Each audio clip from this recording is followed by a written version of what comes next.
because you don't want to miss a thing.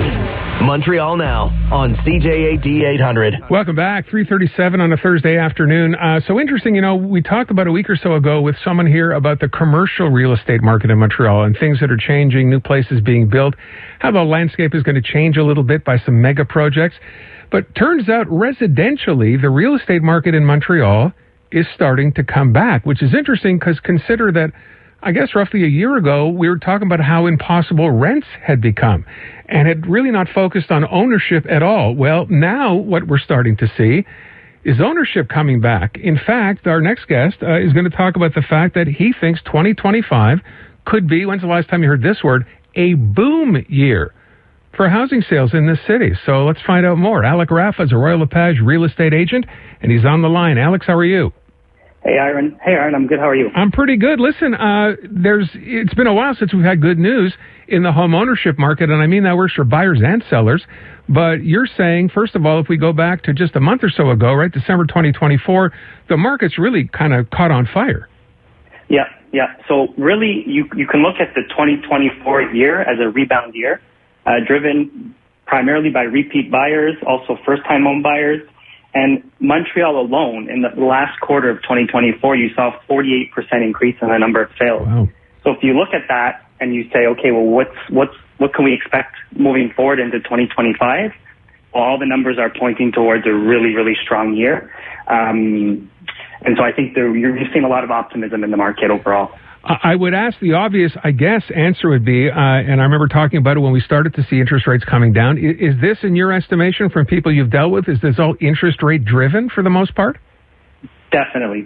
So every time you see an interest rate announcement or an interest rate decrease, every time you've got more and more buyers that have been kind of dormant and on the sidelines or just not able to borrow at the high borrowing costs, they're coming back into the market every single time that you see an announcement.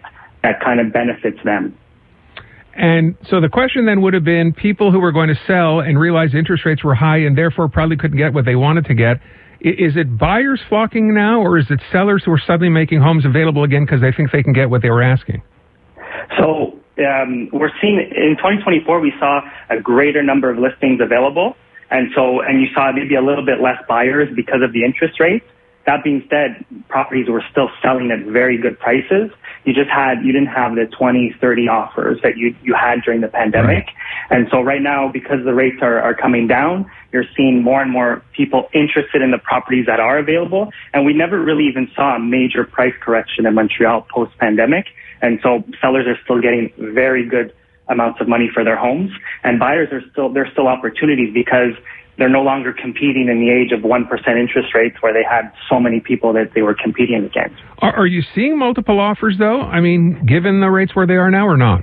Yes, we are. We're definitely seeing multiple offers. It always depends on the price point, but if you're looking at first-time home buyers, let's say under the $500,000 range, you're going to likely see multiple offers. Not a crazy amount, and it always depends on a property. So if you're looking at a turnkey property, that will go much quicker than a property that requires some renovations. Mm-hmm. And then in terms of single-family homes off and on the island, those are still very, very hot commodities, and they're going pretty quickly. And by the way, I should mention from the numbers that I saw, this is not unique to Montreal. We're starting to see this happen across the province. Yeah, it's province-wide. Province-wide numbers are up.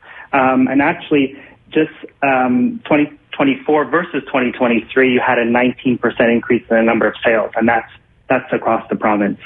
And I would ask another thing, again, this idea, too, that was introduced of, being able to take your amortization from 25 to 30 years. Has that made a difference?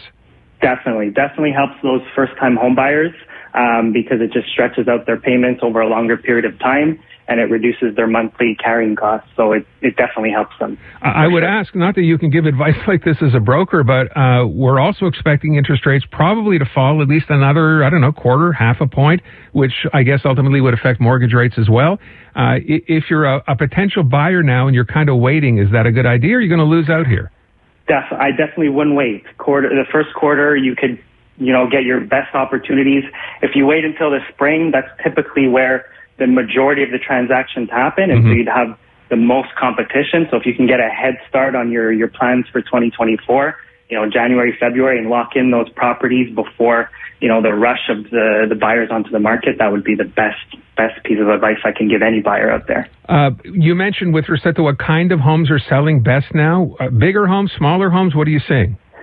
Those single-family homes have always been in high demand. We saw that become something, super important during the pandemic, and that trend has kind of stuck, where people want, the yards, the bigger properties, and the people typically moving out of the city, out of condos, and into homes because they don't have to go into the office anymore 5 days a week. Now they're maybe back at 3 or 4 days a week, so they can, they could move outside of the island. I would ask one other thing. You just mentioned condos, so I don't know if they work together, if they go hand in hand. Are condo sales being hurt by virtue of this or not? No, not really. Of course, you have a lot more competition, and it always depends on the neighborhood. But condos are still selling. They're still at historic highs in terms of prices. They just take a little bit longer than your typical single-family home to sell, but they are still selling very nicely. So I'm not sure. Do you deal in the rental market as well, or not really? Yeah, a little bit in the rental market, and yeah, definitely. How is that holding out? Well, the rental market, you could put a property for rent on the market, and inside of a week, it would be rented typically, and especially as you approach the July period. Because that's when the majority of leases end and the majority of people move.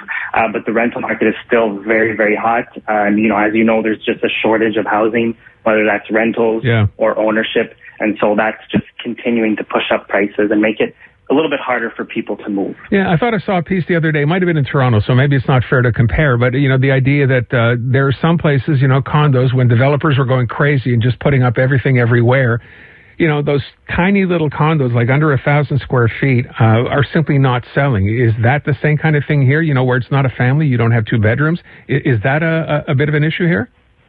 Yeah, yes and no. Again, it depends on the neighborhood. It depends on the property. But one thing that you could say we're lucky for, or maybe some would say we're unlucky for, is that we have a rental board that helps control rent, right. Whereas in Toronto, they don't necessarily have that. But yeah, typically you've got smaller condos, maybe a little bit harder to sell because people want those 2 bedrooms, one for the bed and one for the office. I actually, one last question. You put on your real estate, you can keep it on your real estate hat. You're a seller, right? And you're listing with you and you have an offer. Is it a good idea to wait now, given that there's more activity, or if you have a decent offer, take the offer? Definitely. Typically, there's a saying in real estate that your first offer is usually your best offer. So if you have that offer, and you can negotiate as much as you can with the buyer, go for it. And it's not always about the price, right? You have to look at who the buyer is, what their profile is, are they serious? And so that also plays a factor. But yes, definitely if you have an offer, entertain it, negotiate as much as you can, and then go to the notary. Okay. By the way, last question, I think I lied. Is there one particularly hot area of the city right now that you're seeing more than any other? I would say the Verdun Sudwest area is pretty hot right now, just because there's a lot of condos to sell, and right. it's a nice neighborhood to live in. So that's doing particularly well. It's actually not such a nice neighborhood to live in. I live in Griffintown. But we can discuss that another day. Alec Raffa, Royal LePage residential real estate broker. Alec, thank you so much. Appreciate the time. Thank you.